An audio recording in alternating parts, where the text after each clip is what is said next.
Our locality mostly लोगों को यही मालूम होता है कि किस्तों पर गाड़ी को ख़रीदना या इंस्टॉलमेंट भी इसको बोलते हैं, उस पर गाड़ी को लेना नाजायज़ है, हराम है। And I was also one of them जिसको यही बात पता थी।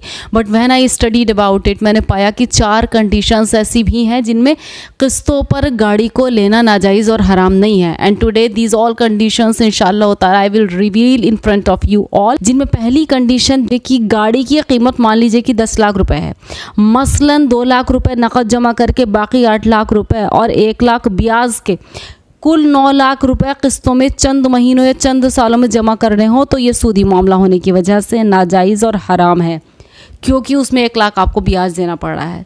दूसरी जो जायज़ कंडीशन है, किस्तों में गाड़ी ख़रीदने की जायज़ शक्ल ये है कि मामला करते वक्त गाड़ी की कुल कीमत मसलन 11 लाख रुपए तय की जाए। उन्होंने बताई ही ये है कि आपकी गाड़ी की कीमत 11 लाख रुपए है और कुछ रुपए नकद अदा करने के बाद बाकी रुपए किस्तवार वक्त पर अदा करते रहे तो ये जायज़ है।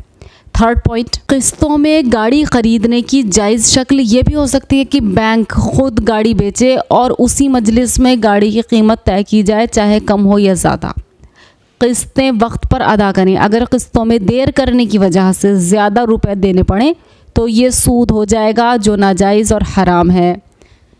गाड़ी फाइनेंस कराते वक्त तकरीबन 35% रकम जमा करनी पड़ती है और बाकी 65% रकम बाद में किस्तवार जमा करनी होती है। इसके जायज़ और नाजायज़ होने की जो मदार है वो तहरीरी मुआहदे पर है, जो लिखित में आपका मामला तय होता है उस पर है। और उस मुआहदे को लिखने की 2 कंडीशन है, इनमें भी एक जायज़ और एक नाजायज़, उसको समझ लीजिए।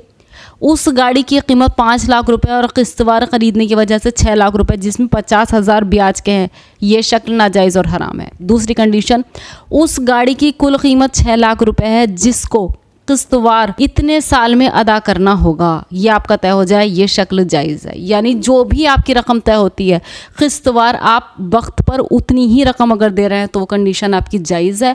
और अगर बढ़ाकर आपको ब्याज के नाम पर बढ़ाकर देनी पड़ रही है या नाम ब्याज के अलावा कोई खूबसूरत नाम भी रख लिया जाए लेकिन आपको बढ़ाकर देनी पड़ रही है, रकम कुछ और है, वो आपका नाजायज़ है।